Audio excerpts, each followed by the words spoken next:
Okay, hello everyone and welcome to BrainMap. This seminar series is co-sponsored by the P41 funded Center for Mesoscale Mapping, housed in the Martinos Center. It's my great pleasure to introduce our speaker today, Dr. Olga Taraschenko. Dr. Taraschenko, MD PhD, is an Associate Professor of Neurology and the Director of Comprehensive Epilepsy Center at University of Nebraska Medical Center. She is actively engaged in treating patients with drug-resistant epilepsy and is one of the recognized experts in autoimmune epilepsy. She also directs an autoimmune seizure laboratory at the Durham Research Center, where her research is focused on the characterization of animal model of antibody-induced seizures developed by her team. She received research grants from the NIH, American Epilepsy Society, and Oaks Institute, and have published over 40 manuscripts.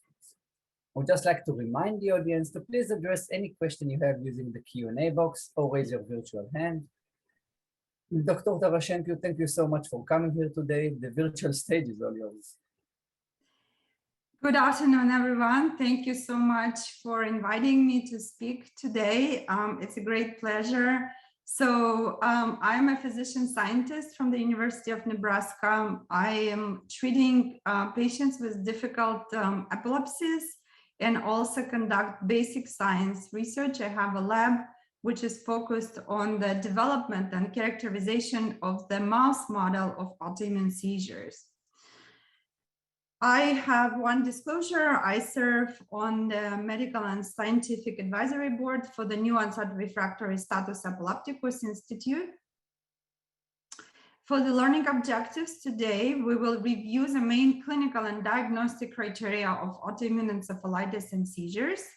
We will look at the data on in vitro effects of autoantibodies and animal models of seizures in anti-NMDAR receptor encephalitis. We will assess the role of inflammation in antibody-induced seizures, and we will examine the role of IL-1 and toll-like receptor signaling in the development of autoimmune seizures, and also discuss the clinical implications and translational aspects of this research. So autoimmune encephalitis is a vicious condition. If you guys never heard of it, perhaps you come across in the media. We will briefly review the clinical presentation. So patients with autoimmune encephalitis develop subacute onset of encephalopathy and other symptoms such as seizures, abnormal movements, or behavioral manifestations, including psychosis and hallucinations. By subacute, I mean weeks to months. Oftentimes it's several weeks. And usually patients present after a viral prodrome, which is characterized by fever or sometimes diarrheal illness. And then most of the people are previously healthy. On EEG, we can determine epileptic or slow wave activity in the temporal lobes. We also can see bilateral abnormalities on T2 or flare sequences on MRI. And then definite criteria for autoimmune encephalitis, which were published in 2016 by Grouse, include the presence of autoantibodies, about which we will talk in a second, and also reasonable exclusion of other causes. The discovery of antibodies in autoimmune encephalitis is very interesting. It spans over 40 years, and it started in late 80s. With the discovery of classic onconeuronal antibodies that develop in patients with various tumors outside of the central nervous system. Those tumors include lung cancer, breast cancer, testicular cancer, etc. So there was a description of number of these proteins, which primarily target intracellular proteins, sometimes intranuclear proteins. And then up until 2007, there was nothing known about synaptic proteins, which present as antibodies. The first description was for anti-NMDAR receptor antibodies in 2007 by Joseph Dalmau. And then it was followed by description of multiple antibodies, and that happens every year still. And virtually every receptor type or major protein complexes have currently associated antibodies and associated clinical syndromes. We currently have over probably 25 autoimmune encephalitis syndromes. About 2/3 of them present with seizures. So obviously it makes a lot of sense to study seizures, not only because it is of clinical interest for me. The other point that I would like to make on this slide is I already mentioned that this onconeuronal antigens target primarily intracellular proteins or intranuclear, intracytoplasmic or nuclear proteins, while autoimmune synaptic develop in the absence of cancer most of the time, although some of them can occur with other tumors such as ovarian teratomas, breast or ovarian cancers, and they target cell surface proteins such as receptors or parts or proteins associated with those receptor complexes. So we said that antibodies can produce in the settings of cancer or in previously healthy people, and they are usually produced in the peripherally by lymph nodes or some other peripheral lymph organs. But how does it get into the brain? We know that traditionally we viewed the brain as an immunoprivileged site that is protected from various entries of antibodies. However, this view has been revised recently, and we know that antibodies can enter the brain through at least several routes. So one possibility is to enter the CNS circulation through the circumventricular organs, such as choroid plexus, that is lacking blood-brain barrier. And as you can see here, the capillaries are very leaky here. And another possibility that is conventionally used by other neurotropic viruses is through the nasal mucosa, through the cribriform plate, along the olfactory neurons.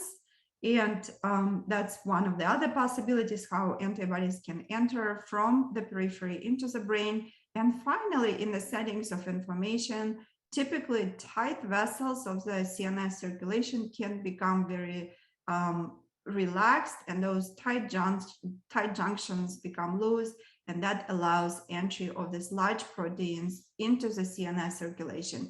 And we believe that with entrance of those antibodies into the CNS, that's when we start seeing clinical symptoms in patients.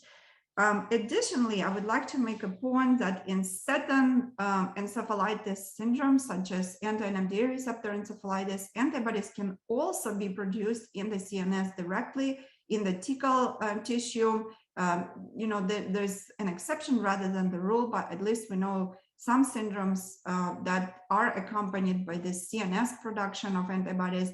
And the other point that I already made, that inflammation that occurs in encephalitis may facilitate the breakdown of the blood-brain barrier and entry of antibodies, and can further propitiate this vicious cycle. So what is autoimmune epilepsies? Autoimmune epilepsies oftentimes develop in the settings of autoimmune encephalitis. And as I mentioned earlier, about 2/3 of all autoimmune encephalitis syndromes are accompanied by seizures in one way or another. Seizures develop subacutely in the matter of days or weeks after the onset of encephalopathy. And some syndromes, as I mentioned, are accompanied by new onset abnormal movements, psychiatric manifestations. And I already mentioned a viral prodrome, which oftentimes help us to diagnose these patients, because if we question about some upper respiratory infection or diarrheal illness approximately 2-3 weeks prior to onset of encephalopathy, it oftentimes gives us a clue about autoimmune nature of this condition. Interestingly, seizures are often refractory or resilient to conventional anti-seizure medications and require immunotherapy such as steroids, intravenous immunoglobulin, and plasma exchange. And identification of antibodies is critical because that allows us to steer away from the conventional treatments and initiate immunotherapy, which is critical for often even for saving patients' life, but also for preventing long-term disability. Now we're moving on to anti-NMDAR receptor encephalitis. As I mentioned, it was described by Joseph Dalmau, who was at UPenn at that time. in 2007. The first description was in a female patient with ovarian teratoma, which is a benign tumor.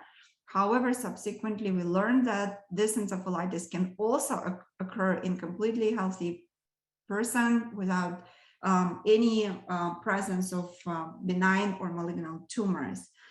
It is now believed to be the most prevalent autoimmune encephalitis syndrome and was reported in over 2,500 patients in the literature. It is highly publicized. Many of you have heard of Brain on Fire. It's a book written by New York journalist, New York Post journalist Susanna Cahalan, who was in her early 20s when she developed anti-NMDA encephalitis and was treated at NYU and subsequently, fortunately, recovered almost completely outside of some minor memory difficulties, and then went back to the clinic notes and EEG recordings from NYU and reconstituted that story and wrote this bestseller.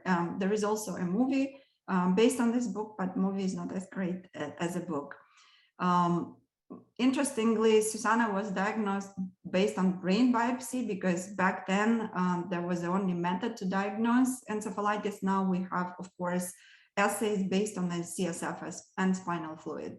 And here is a segment from another popular movie series where the main character develops lots of time because he develops anti-NMDAR receptor encephalitis, and he is unable to draw the clock, which is a sign called apraxia, oftentimes present in autoimmune encephalitis, including anti-NMDAR receptor encephalitis.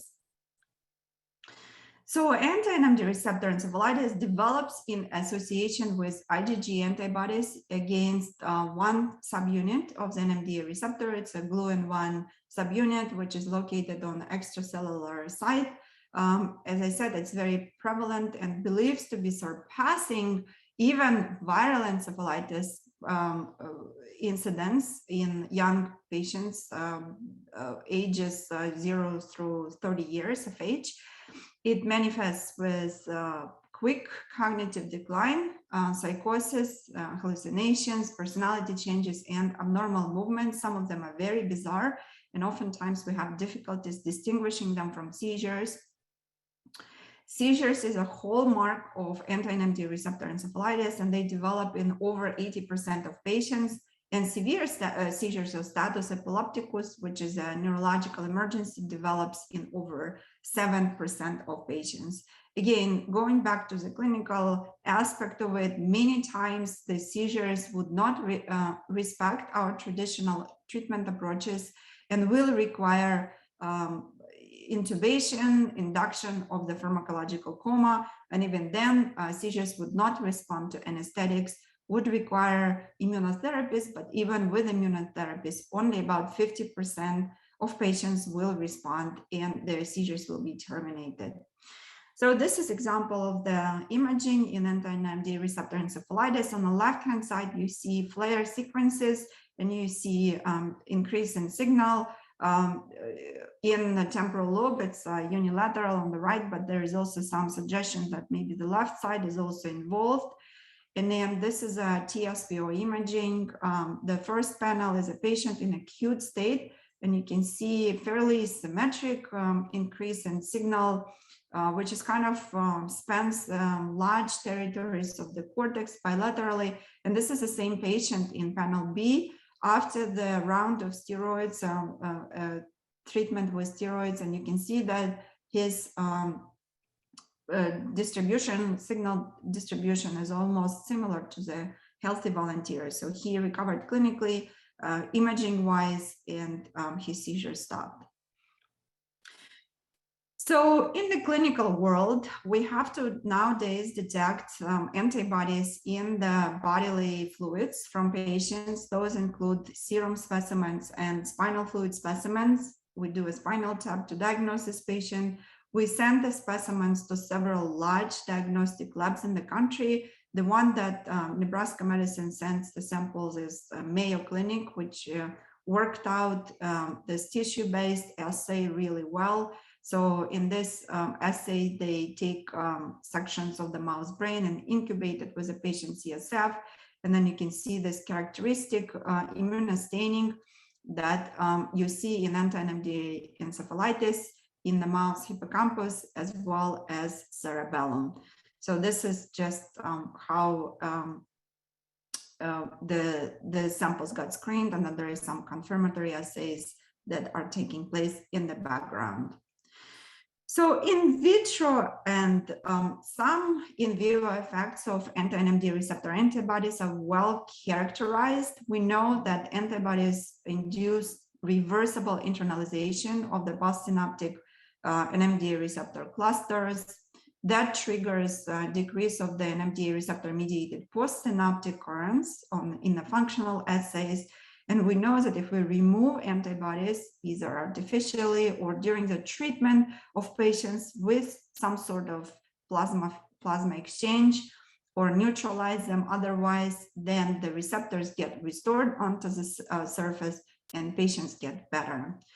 In mice, the modeling was attempted. So if the antibodies are injected into the lateral ventricles of the mice, that did not cause seizures. However, it increased susceptibility to seizures or decreased seizure threshold. And that was specifically tested in response to chemical proconvulsant benzylene and tetrazole, which is on its own known to cause severe seizures in status epilepticus. This is just a cartoon to demonstrate the cellular effects of antibodies. So here you can see that if you incubate the nerve terminal with CSF, even after 2 hours, you can observe cross-linking and internalization of the receptors, which are virtually non-existent on the surface after 24 hours. This is immunohistochemistry of kind of the same experiment. On the left-hand side, you see primary neurons stained for NMDA receptors, which are usually this very nice surface staining. And you can see significantly reduced immunostaining after the incubation of these primary neuronal cultures with patient CSF for 7 to 14 days. On the functional level, if you perform recordings, that is accompanied by reduction of NMDA-dependent currents, which is shown here. And so collectively, this data shows that there's perhaps some suspicion that antibodies somehow can be linked to the clinical symptoms. However, the precise or direct link between the antibodies and seizures was not previously examined or established. So that becomes a goal of our research. We proposed in our hypothesis that antibodies will directly induce seizures in mice. And so we work on setting up this mouse model where we perform intracranial surgeries and implant intracerebral ventricular cannulas into the mouse lateral ventricle, shown here. On the same day, we also implant EEG mount. I don't know if you can distinguish it here with sufficient detail. So we will perform recording from subdural to subdural electrodes in mice. And then after a week of recovery, we implant subcutaneous osmotic mini pumps here. Filled with one of the solutions, we initially used commercially available rabbit IgGs, anti-NMDA rabbit IgGs. Then we teamed up with the scientists at Mayo Clinic and obtained patient CSF from them. And then subsequently, we also used purified patient IgG. And then after the pumps are placed, the mice go into the recording chambers and we record EEG during the continuous antibody infusion for 2 weeks. Upon completion of infusion, we do some behavioral tests, and selected group of mice also undergoes hippocampal slice recording. This is just our setup. We have currently 6 chambers in the animal facility and a dedicated room shown here. This is a chamber in a higher mag.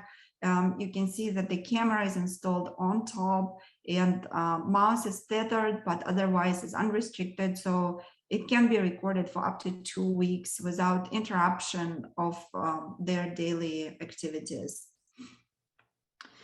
This is the results from those studies. On the y-axis, you see total seizure counts in 2 weeks. On the next axis, you see control, which we did various controls, 5 different control groups. And we had those commercial available anti-NMDAR IgG as well as patient CSF. And you can see that antibodies induce seizures in mice. And the median counts were about 13 in this group and about 39 in 2 weeks in mice treated with patient CSF. We subsequently did a similar experiment with pooled purified patient IgG and also demonstrated that seizures occur in this mice with about the same frequency as during the administration of patient's spinal fluid. We also look at the temporal patterns of seizures in mice. This panel represents diurnal changes. We didn't see particular change in a number of seizures between the dark and light parts of the day. And on the lower pattern is a daily counts over the course of 2-week recording. And here we separated mice into 2 groups with high and low seizure burden based on their median counts, and then you don't see particularly much of a difference from day to day over the course of 2 weeks. This is a spectrogram of seizure cluster. You see this nice seizures, and there's one seizure magnified here. The electrographic signature of this seizure is high amplitude spikes that is shown here.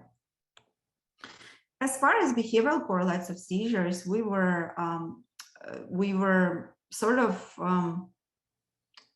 not puzzled, but rather encouraged to see that majority of seizures were non-convulsive or electrographic only, and that's what we oftentimes see in patients with encephalitis who are comatose and unresponsive. But if you hook them up to the EEG, you can see a lot of non-convulsive seizures. So the majority of seizures in mice were in fact electrographic. Some mice demonstrated seizures characterized by very small behavioral changes, such as maybe freezing and whiskers trembling or facial twitching. That corresponds to the lower scores in modified Racine scale. And then very small proportion of patients also had myoclonic jerks and convulsions here. This is a seizure, a representative seizure from one of the mice. It's actually electrographic because you can see here the recordings from the frontal lobe on the top and parietal cortex on the bottom, and you see the development of the spike wave complexes, and the mouse is otherwise unaffected. I think it's searching for the drink, for the water bottle, and then otherwise is behaving normally, despite this very clear changes in her EEG. As I said, we did slice recordings in a small proportion of mice with high seizure count. We found decreased input resistance and decreased response to depolarizing current, while we did not see any changes in the resting membrane properties of the cell, such as excitatory and inhibitory potentials or the resting membrane potential. That was a little bit unexpected, that we saw a decrease in excitability in seizures in mice with high seizure counts. And of course, we were heavily criticized by the reviewers who gave us a hard time, which was going against the common knowledge that high excitability results in seizures. So that was going on for a couple of years until one prominent lab from Oxford published this study where they used similar paradigm in rats and infused patients' antibody over the course of 7 days. Here you can see ictal events that were taking place multiple times per hour. Here's the days of infusion, and they also did simultaneous recordings on a single cell level, and they saw a decrease of amplitude of the current as well as decay time. And those changes with decreased amplitude of current were taking place actually during acute clinical seizures in mice. So the authors took this data further and performed neuronal microcircuit modeling in a simulation mode. And they were able to show that reduction in synaptic neurotransmission can actually push the brain microcircuits into unstable state and trigger seizures. And so on a gross scale, at the level of the circuit, reduced excitatory neurotransmission at the single neuron can result in overall increased susceptibility to seizures. Okay, so in summary for this part of the talk, we showed that anti-NMDA receptor antibodies were directly pathogenic for seizures. Seizures induced by prolonged exposure to antibody were primarily electrographic and didn't have any behavioral correlates. And at the single cell level, seizures were accompanied by reduced excitability of the C1 neurons in the mouse hippocampus. Now I would like to switch gears a little bit and talk about various clinical presentations of anti-NMDA receptor encephalitis. So if you look at any medical condition, a lot of medical conditions present the same in all patients. So if you take a patient with urinary tract infection, they will invariably have burning, dysuria, pain. Many of them will have increased white blood cells in the urine, and then some of them will have fever. So that is also true for bacterial meningitis. If you take a patient with bacterial meningitis, they will be very sick. Most of the time, they will be comatose, they will have seizures, older mental status, fever, etc.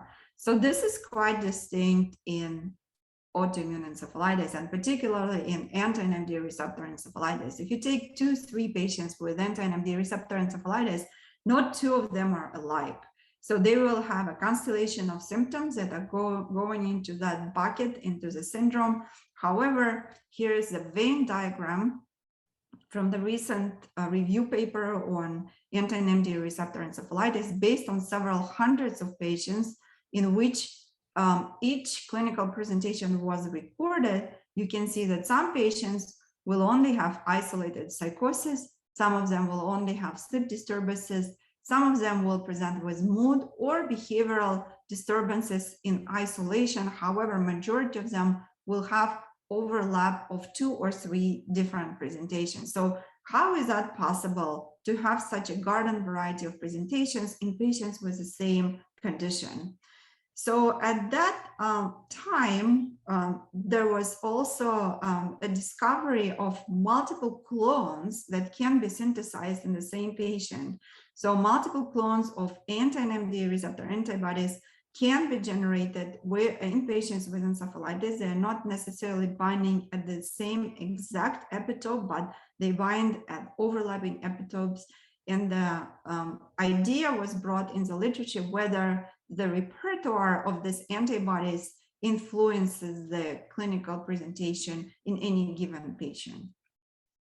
So we were excited to have the tool to actually study that idea. We teamed up with a group from Lankenau Institute who discovered monoclonal antibodies and were able to produce them in large quantities using a hybridoma method.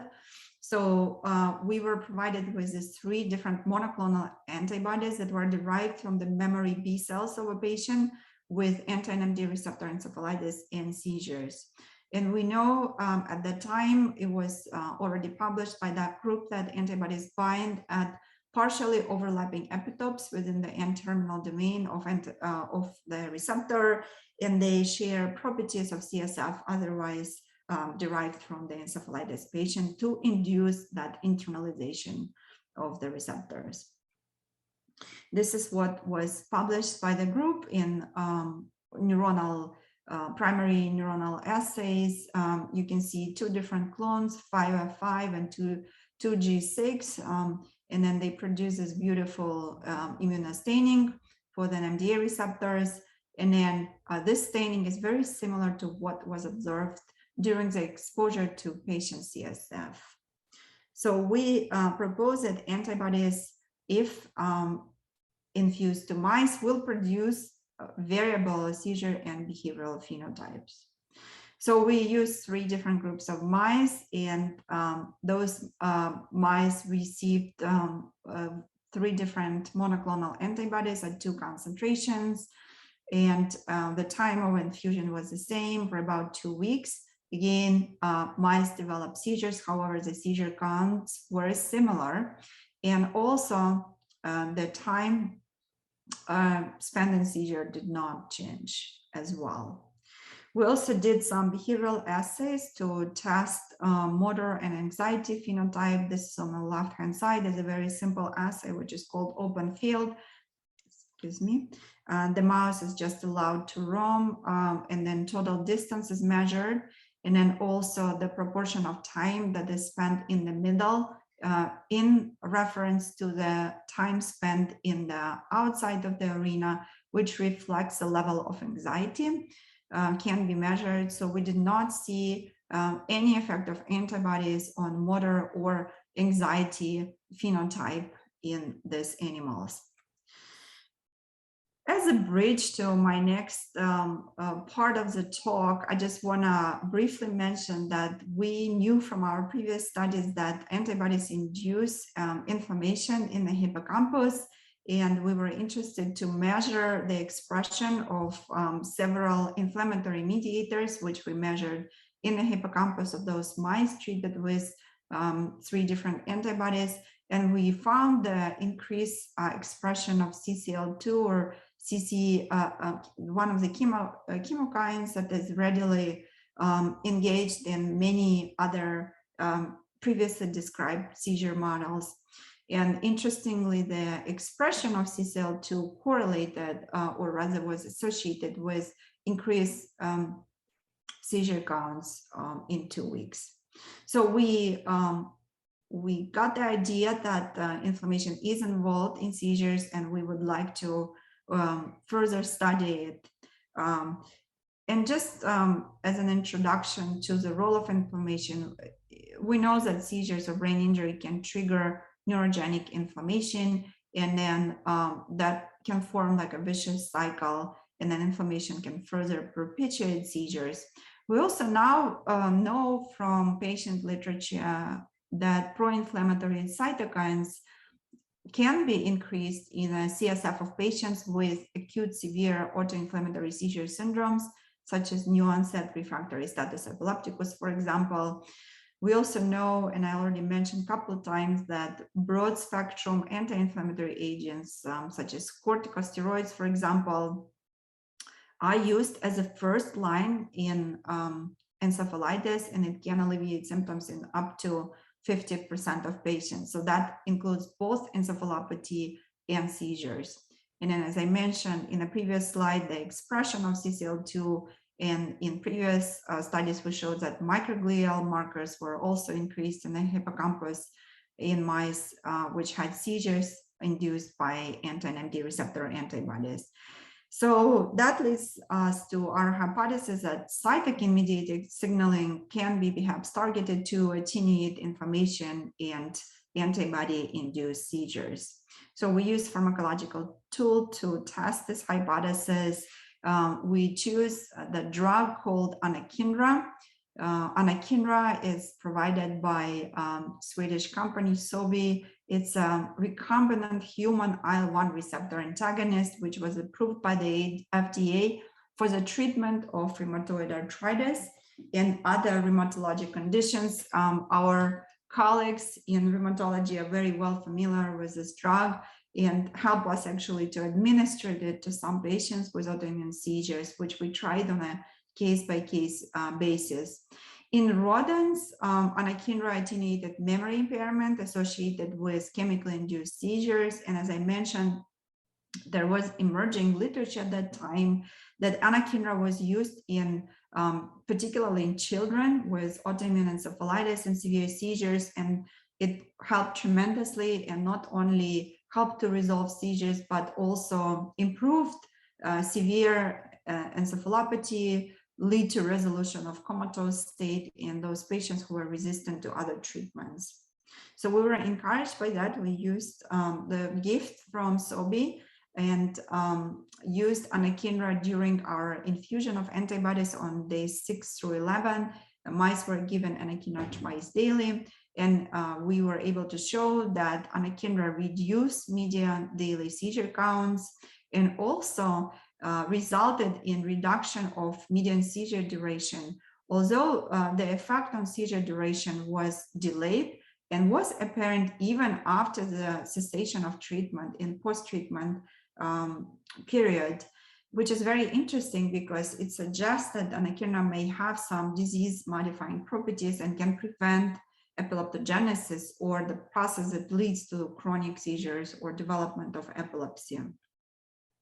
So we also did memory test, which is novel object recognition test, is very widely used test. And you can see that here the mouse is exposed to 2 identical objects, and after 1 hour of retention, one of the objects is replaced with a novel object.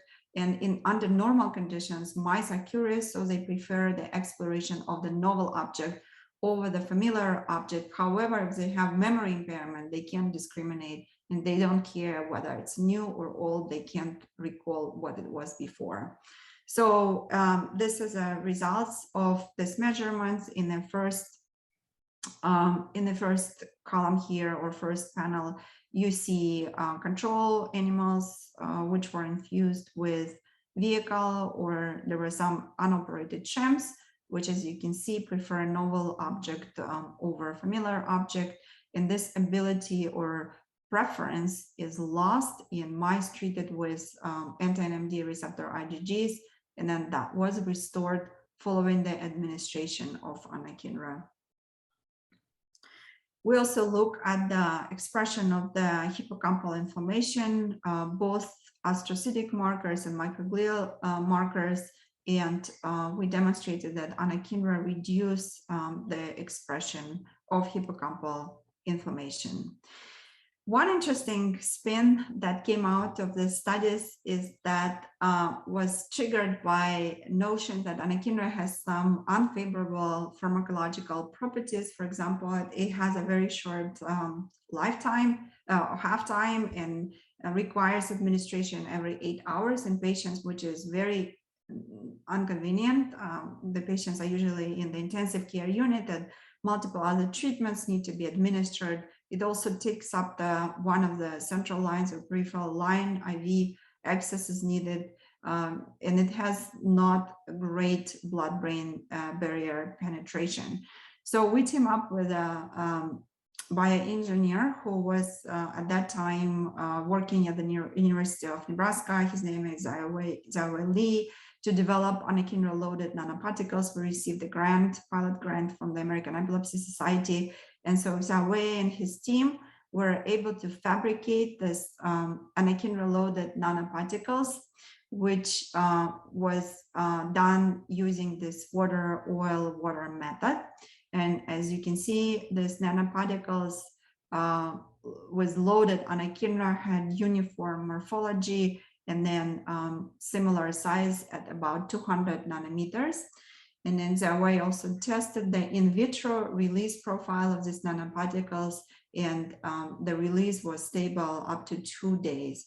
And so the ultimate goal was to use the nanoparticles packaged into the preparation that can be delivered intranasally and only once a day, or maybe even every 2 days. So we continue to optimize this assay. It's not published yet, and the work is not completed. And once we have a good preparation, we will test it in our mouse model. So another pathway that we wanted to look at is toll-like receptor mediated pathway. So if you look at the seizure pathway and inflammatory pathways in the brain, there are 2 large pathways. One is mediated by IL-1 receptor, and the second pathway is mediated by toll-like receptor proteins.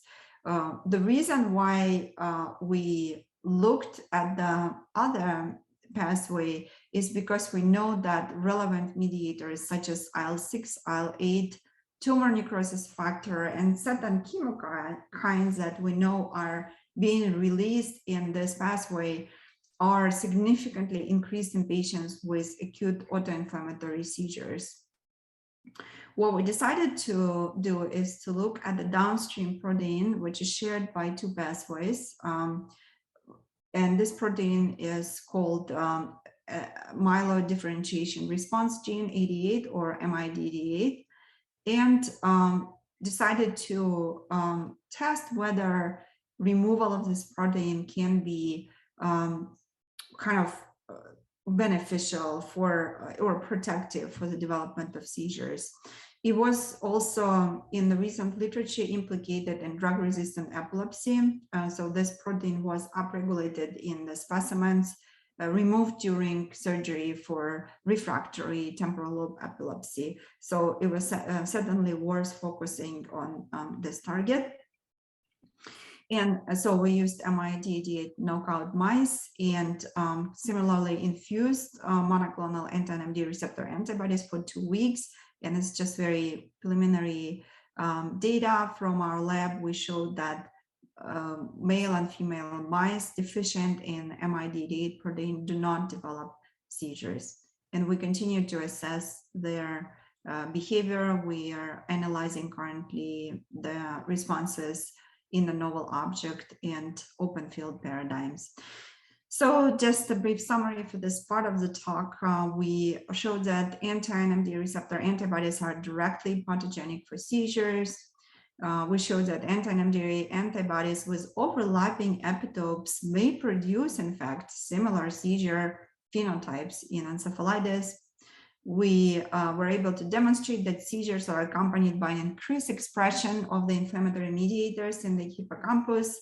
And we showed that with using anakinra or targeting IL-1 receptor mediated signaling, we can reduce severity of seizures, reverse memory impairment, and attenuate the expression of hippocampal inflammation. So this gives us another target and another potential avenue for the development of new treatments. Just a brief kind of diagram as to how we understand the role of inflammation as a potential driver for seizures in encephalitis. So systemic infection, perhaps some viruses, triggers the release of brain-borne pro-inflammatory molecules, which lead to lowering of seizure threshold and the development of severe seizures or status epilepticus, and severe seizures feedback and further trigger increase of inflammatory protein expression, and then this vicious cycle continues, and it leads to tissue reorganization and development of chronic epilepsy. So switching the gear for the last part of the talk, to talk a little bit about cognitive impairment in anti-NMDAR receptor encephalitis. Oftentimes, we can combat seizures in a chronic stage of the disease. So the seizures is really a problem in acute state. However, most patients have their seizure controlled after about a year from the onset of the disease. However, cognitive impairment is a big public health issue because amnesia and executive dysfunction develops in up to 55% of patients with NMDA encephalitis in the chronic phase, despite good seizure control. We see it across the span of various ages. For example, inattention and visual spatial impairments are present in children. And most patients actually have normal brain imaging. So structurally, at least what we can capture with the conventional imaging methods, structurally, there is nothing wrong with that brain, either in acute or chronic phases. And based on the histopathological studies in these patients, autopsy and biopsy specimens, there was no neuronal loss demonstrated in the specimens of patients. So the cells are not lost. Structurally, brain looks fine, but patients develop cognitive impairment. What can be the cause of it? So we were interested to study the mechanism of cognitive decline in encephalitis. We recently received grant to do this work, and we were particularly interested to look at adult neurogenesis or development of new neurons from the stem cells, which is taking place in an adult life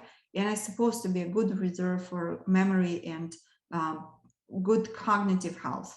So we know that stem cells continue to develop after birth in several brain regions. One of them is subventricular and subgranular zones of the hippocampus, where the stem cells go through the various stages of maturation and then migrate from the subventricular zone into the granular zone and become mature neurons and form all these beautiful connections that allow synaptic transmission and healthy cognitive functioning and consolidation and development of new memories. So there are various markers that can be used to stain for the cells in various stages of development. Particularly, we were most recently focused on double cortin, which stains this type 2 immature progenital cells. And we were looking at this aberrant neurogenesis because it was widely studied in Alzheimer's disease and traumatic brain injury. And these studies in rodents showed that aberrant neurogenesis is related to seizures and memory impairment in this disease state. Particularly during acute seizures, the previous studies demonstrated increased proliferation of the stem cells. And then new neurons that are formed are aberrant, ectopic, and display this aberrant morphology and connectivity. So they can't function normally. They can't allow normal neurotransmission and do not serve as a good relay station. On the other hand, in chronic seizures, there was shown to be a downregulation of neurogenesis. And that this paper came out in Cell Reports in 2019, and particularly it was based on the Alzheimer's disease model, where authors shown that seizures that develop in these mice over time, and those are mice who are over 6 months old. So during the initial part of this repeated seizures, there is an increased neurogenesis. However, over time, as the seizures persist in this Alzheimer's mice, there is a depletion of neural stem cell, and then that correlated with worsening of spatial discrimination and worsening of memory. So there was definitely a link between the memory seizures and the aberrant neurogenesis. Interestingly, if this mice, Alzheimer's mice, are treated with anti-seizure medications, then the seizures subside, the neurogenesis was restored, and the memory deficits were improved. This is just some very preliminary studies that we've done in our lab. We aim to assess the stem cell density in these animals with antibody-induced seizures. For that, we needed to sample from the entire hippocampus. So that was quite a challenge to section the entire hippocampus at 150 micron intervals, and then obtain this thin slices, and then perform immunohistochemistry. Particularly in this slide, I'm showing double cortin positive cells. If you recall, that diagram is one of the immature stem cells. And it's a beautiful staining in control animals, and you can see a reduction of the double cortin staining in mice with antibody-induced seizures. And this is just a quantification of this data. Interestingly, we also saw a lot of death of these double cortin positive neurons. Here you see the ballooning of the cells, and then a suggestion of possible abnormal branching and abnormal arborization, and we're just assessing it further at this time. So in summary, the clinical relevance of our findings, we believe, is in further understanding of the mechanism of seizures in encephalitis, and the ultimate goal is to focus on the development of new effective therapies for autoimmune seizures. So we believe that targeting information and various branches of information, various pathways of innate response can be beneficial for developing of new treatments for autoimmune seizures.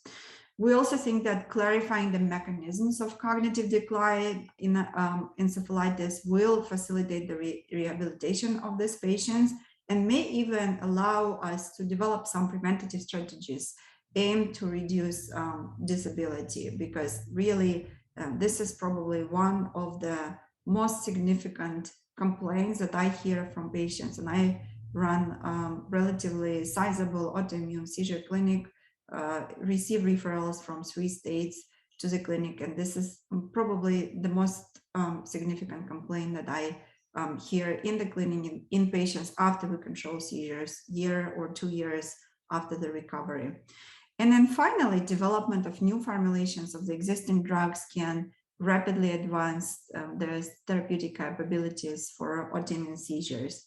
This is one of the further ideas that we have, is to look at downstream from MID88. If you recall, MID88 deficient mice do not develop seizures. However, we can be even more crafty and perhaps target very selective proteins, for example, NF-kappa B or some other kinases, which can serve as a potential target for the development of this new treatments for autoimmune seizures.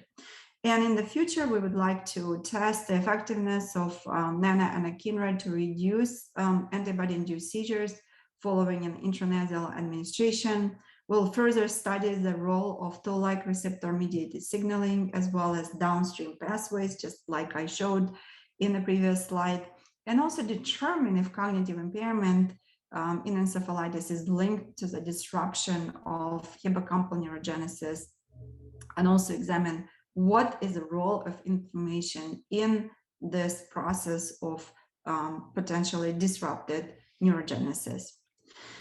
With that, I would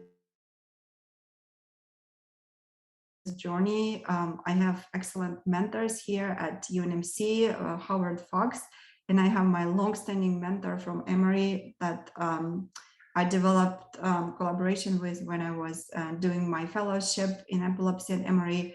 I also would like to thank my very supportive chairman, Dr. Matt Rizzo, who allowed me to combine this role, to do this dual role, which is quite challenging, to treat patients and also continue my research, as well as Anna and Dan, who were very helpful to guide me through the development of the model.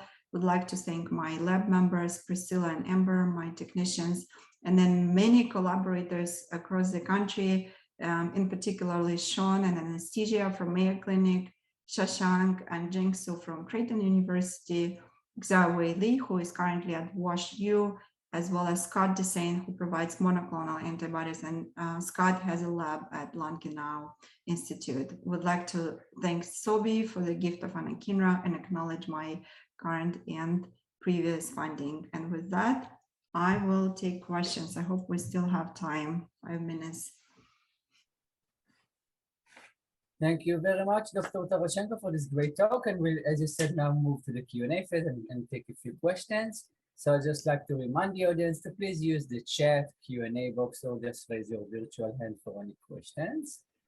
And I think we have a couple already that I received in the chat. The first one is, if the anti-seizure drugs show treatment in irregular neurogenesis, what do you think is different with people who have resistant executive control problems? So let me just repeat the question. If we think that anti-seizure medications provided restoration of neurogenesis, how is that different in patients who are resistant to treatment? Well, this is a new idea. So the neurogenesis was kind of studied well. At least neurogenesis in animals, but not in humans, was studied in 19th, and that was kind of forgotten, and then kind of picked up more recently. And then, of course, the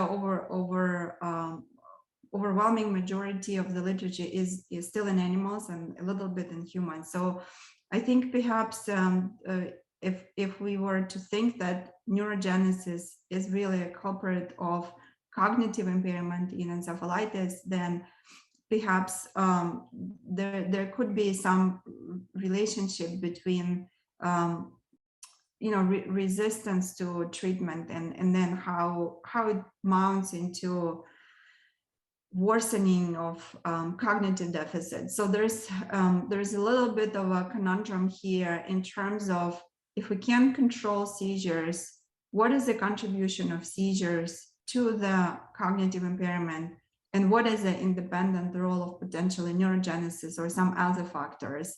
So if we can control seizures, then maybe seizures itself can contribute to worsening of neurogenesis, and then there's perhaps some sort of a relationship between the resistance and resistance to medications and also independent worsening of neurogenesis. This remains to be seen. Right, thank you very much. I have another question over here. What is the prognosis of the patient if this rare condition is not recognized and thus cannot be treated immediately? Great question. So we would like to diagnose these patients right away and start the immunotherapies very early, perhaps within the first couple days. So because the consequences otherwise are dramatic, patients can go on and have this fluctuating exacerbations of encephalitis, or they can progress straight to coma and remain in the intensive care unit. So it's already been shown multiple times in the literature that early introduction of immunotherapy saves lives and saves disability, both cognitive and seizure disability. So immediately after the exclusion of bacterial and viral pathogens with a spinal fluid and very basic assays that we always do, we immediately should start the immunotherapies. The caveat here is that if patients end up in a local hospital that doesn't have experience with recognizing these conditions, it can be blamed on something else, especially if the key presentation is not seizure, but rather psychiatric, or for example, abnormal movements. They can be caused, some psychogenic, or perhaps would be blamed on some primary psychiatric manifestations such as bipolar or schizophrenia.